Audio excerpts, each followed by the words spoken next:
Kwa hiyo kama Mungu amekupa mamlaka, maana yake nguvu utakayotembea nayo wewe inategemeana na yule aliyekupa ile mamlaka. Kwa hiyo Mungu ndiye anayekuwa nyuma ya kile unachokifanya wewe.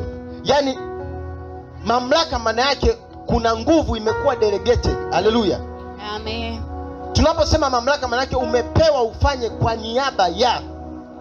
Kwa hiyo kama umeambiwa kauambie mlima ng'oka, maana yake unauambia mlima ng'oka kwa niaba ya Yesu. Tuko pamoja tu Mungu. Amen. Maana yake Yesu angekuepo, yeye ndiye angeuambia mlima ng'oka. Lakini anakupa delegation, anakupa mamlaka, anakukabidhi kwamba wewe ndiye uambie mlima ng'oka kwa niaba yangu. Hivi kuna mtu ananielewa tu Mungu? Amen. Kwa hiyo ule mlima wenyewe unapokusikia unaongea, mlima wenyewe unajua kwamba huyu anayeniambia ni ng'oke ameambiwa na Yesu. Haleluya tu Mungu. Amen. Sasa wewe nafasi yako ni kuamini. Mungu tayari ameshatupa mamlaka, ila inategemea na ni kiwango gani sisi tunavyomwamini aliyetupa ile mamlaka. Tuko pamoja tu Mungu. Amen. Yaani imani yako kwa Mungu ndio inasababisha matokeo ya maneno yako yawe yanakuwa mengi zaidi. Kwa sababu unavyomwamini aliyekupa mamlaka, ndivyo ambavyo mamlaka yako inaoperate kwa kiwango cha hali ya juu. Aneni nasema amen. Amen. Yes. Sasa unapoenda kuambia mlima au ng'oka, au uambii kwa sababu umejisikia, unauambia kwa sababu wewe pia uliambiwa na Yesu kwamba utakapouambia ule mlima, utakapoliambia lile tatizo, utakapoiambia ile situation inayokusumbia kwamba ng'oka, ondoka kwenye maisha yangu, ile situation yenyewe itaondoka. Kwa sababu gani? Yesu ndiye aliyesema kwamba utakaposema inatakiwa fanya nini? Iondoke. Jina la Bwana libarikiwe. Amen. Haleluya. Amen. Kwa hiyo nguvu iliyoko kwenye maneno yako sio ya kwako, ni nguvu ya aliyekupa nini? Mamlaka. Sasa mlima unauambiaje ng'oka? Sababu kuna uwezekano mlima wewe hata ulichonacho wewe sio mlima. Haleluya. Ila ni kitu kingine. Hicho kitu umewahi kukiambia? Haleluya tu Mungu. Amen. Hilo tatizo umewahi kuongea nalo? Ngoja niwaambie na watu wa Mungu. Oh my God.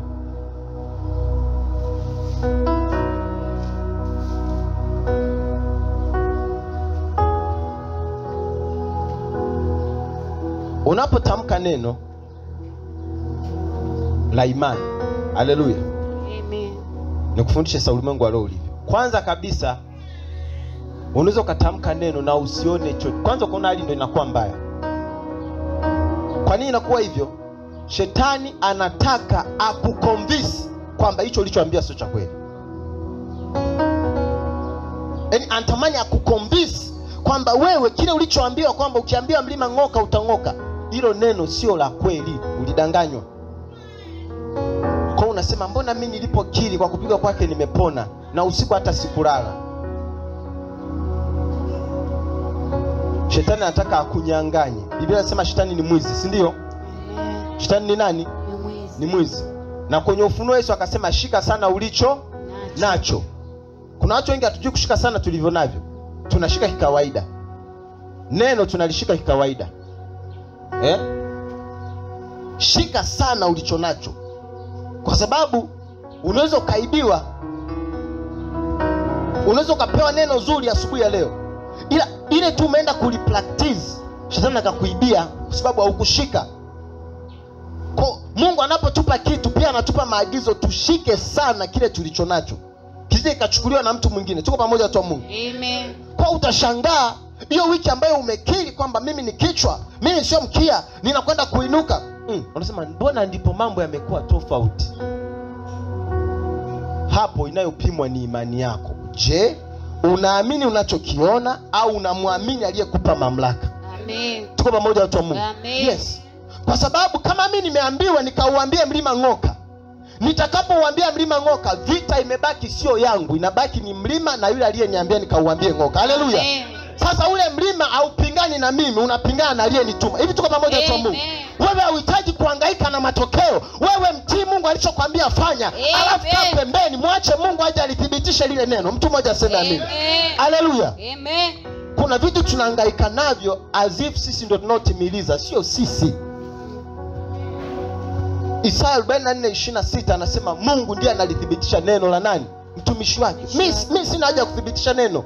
Mimi kazi yangu ni kutamka neno. Nikitamka neno, Mungu kazi yake ni kuja kulithibitisha. Amen. Lakini Mungu hawezi akathibitisha kitu ambacho hujasema. Wakati mwingine tunaongea vitu ambavyo vinamhuzunisha roho.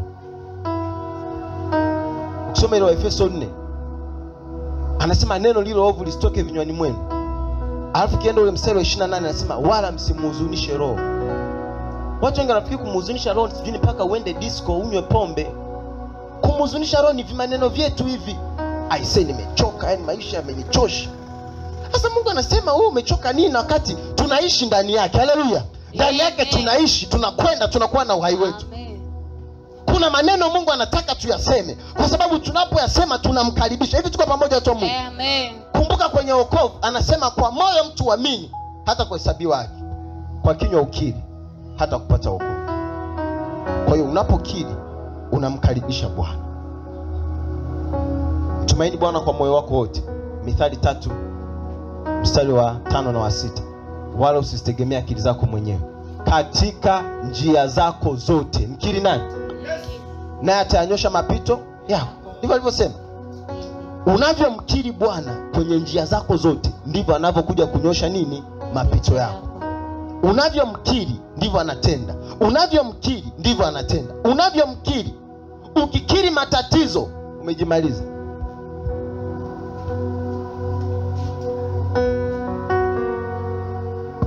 Bwana Yesu asifiwe. Amen. Sasa watu wengi wanajiuliza, na wengi hawajui haya yote tunaojifunza hapa. Unajua kuna nafasi wakati tunaomba ya kutamka, lakini kwa sehemu kubwa mkiwa kwenye maisha kule nyumbani, ukiwa kazini kwako, waga unaongea nini? Ukiwa na ndugu zako, waga unaongea nini?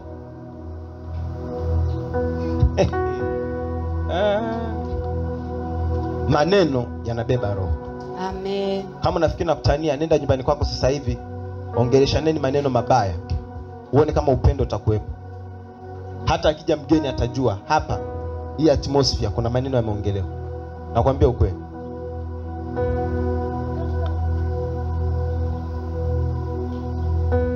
Kutana na mtu aliyetoka kuongeleshwa maneno makali, utayaona kwenye uso wake, huyu kaambiwa maneno makali, hayuko sawa.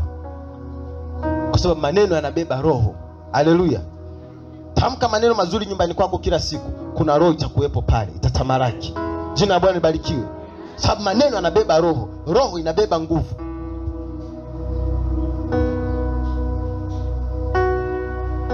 Haleluya. Amen.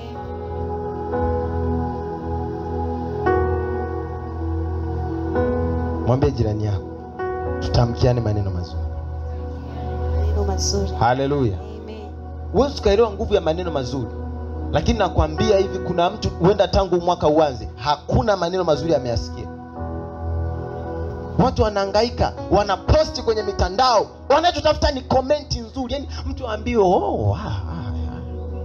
Watu wanatafuta kuambiwa maneno mazuri, hawajayapata. Unaposti picha, wanaview watu 200, wanaweka tu emoji za hivi. Hamna mtu aliyeongea chochote, unasema jamani, na maana hawajaona huu mshono. Ndivyo watu walivyo. Watu wanatafuta maneno mazuri. Sasa hapa kanisani kazi yake ni kukufundisha. Wewe unapoenda kule unatakiwa uwe chumvi. Haleluya. Amen. Nyumbani kwako uwe chumvi. Amen. Hivi unajua, ngoja nikwambie, kwenye Yakobo, unajua ile somo la maneno lina vitu vingi na sijaweza hata kuviongea vyote. Lakini ukisoma kwenye Yakobo sura ya kwanza mstari wa 19 anasema hivi: basi kila mtu na awe mwepesi wa kusikia, bali si mwepesi wa kusema wala kukasirika. Anasema tuwe wepesi wa kusikia, tusiwe wepesi wa kusema, tusiwe wepesi wa kukasirika. Kitu kidogo tu. Bwana kwa alia tutafika. Wepesi wa kusema. Biblia inasema tusiwe wepesi wa kusema na tusiwe wepesi wa kukasirika. Maanake kuna namna sisi tuliokoka tunatakiwa tuwe na aina fulani ya kutamka. Tuko pamoja watu wa Mungu. Amen. Sio kwamba hautayapita. Unajua kuna watu wengi wanafikiri tunavyofundisha hivi kwamba ukitoka hapa utaenda utakutana kule mambo yamenyoka. Mambo hayawezaki kunyoka. Hiki unachojifunza ni kwa sababu kule hapajanyoka. Utakutana na mambo yamepinda, watu watakukatisha tamaa, watu watakuvunja moyo, utakutana na changamoto kwenye maisha, kwenye ndoa, kwenye biashara. Vitu hivyo vipo. Lakini ukitaka Mungu ayanyoshe mapito yako, chagua aina ya maneno unayoyatamka. Haleluya. Amen. Hata kama usiku umeshindwa kuomba, tafuta neno la kutamka. Tafuta mstari mmoja jitamkie. Nakumbuka kuna kipindi nilipitiaga changamoto miaka 2019. Wiki hiyo ilikuwa ni ngumu. Nikasema hapa ninaombaje? Nikasema hapa sina cha kuomba. Nikawa nafungua Biblia kila siku, nasoma ile Zaburi 23 mstari wa kwanza. Kila siku. Nikimaliza nasoma Ibrania 13:5. Sitakupungukia kabisa wala sitakuacha kabisa. Hapo nimebakiza unga wa mwisho.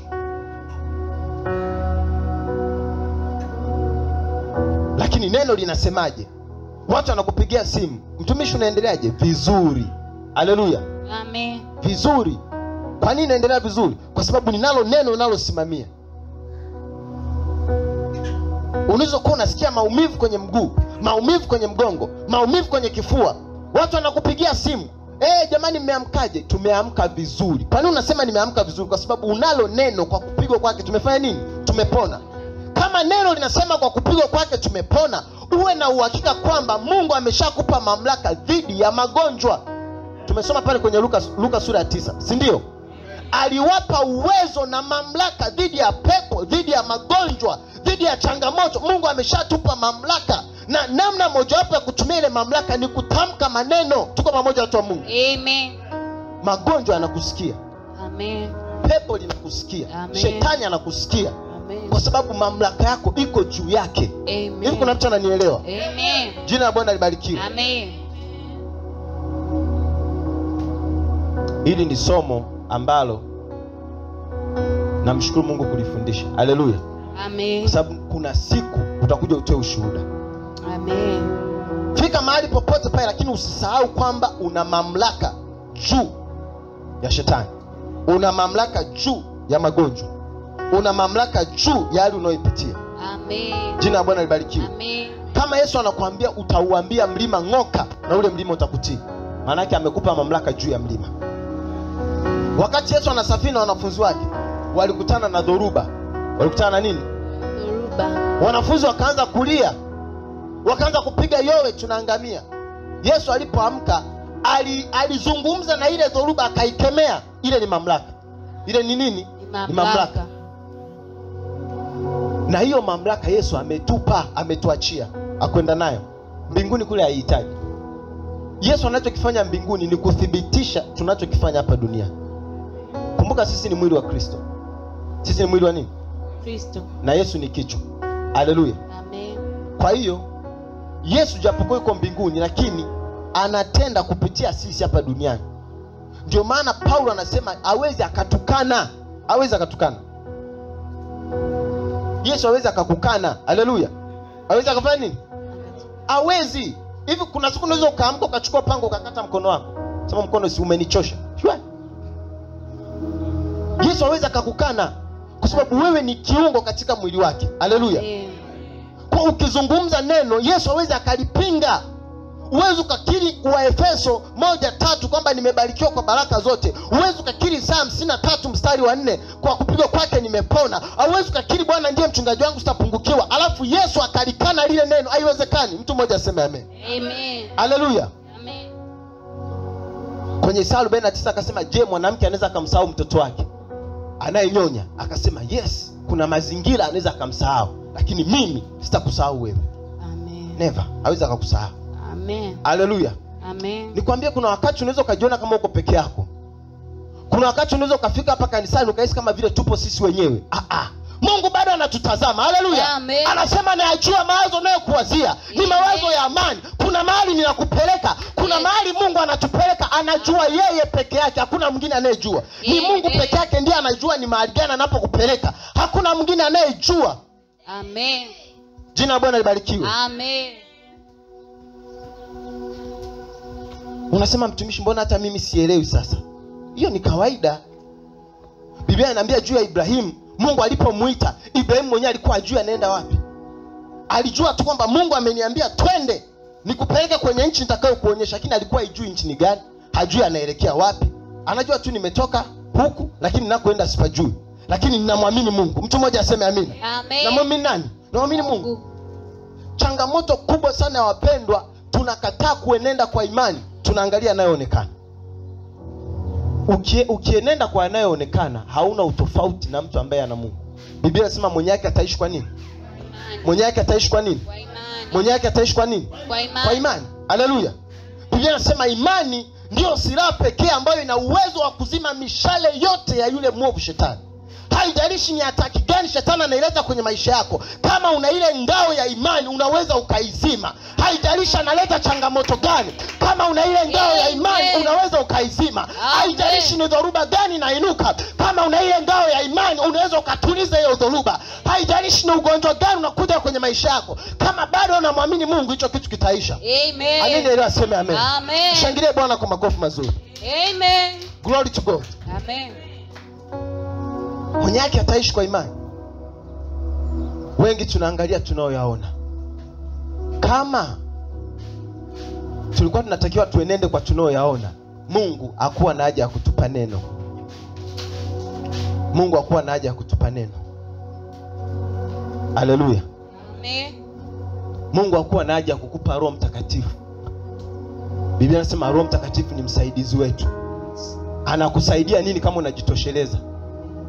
Unajua wapendo wengi wakikutana na situation zile ambazo hajui kabisa cha kufanya, yani amefika ile point ndio mwisho wake, anasema hivi, kwa nini mimi nakutanaga na haya mambo?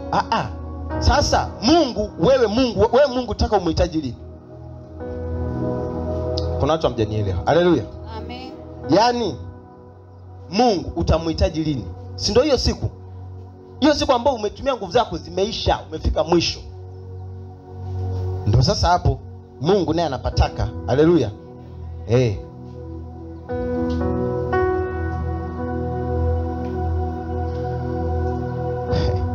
Yesu alisema njoni kwangu ninyi nyote msumbukao na wenye kulemewa na mizigo, nami nitawapumzisha. Haleluya. Amen. Hivi unajua watu wengi sana tukiwa tumebeba mizigo tunaona Mungu hatumhitaji. Na Yesu mwenyewe alisema njoni mliolemewa.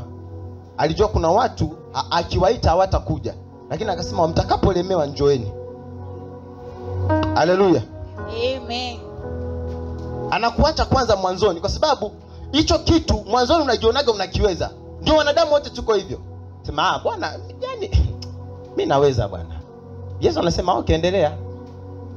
Unaweza kukaa kwenye ndoa hata miaka 4 ni amani kabisa, ni haleluya. Yesu anasema endelea.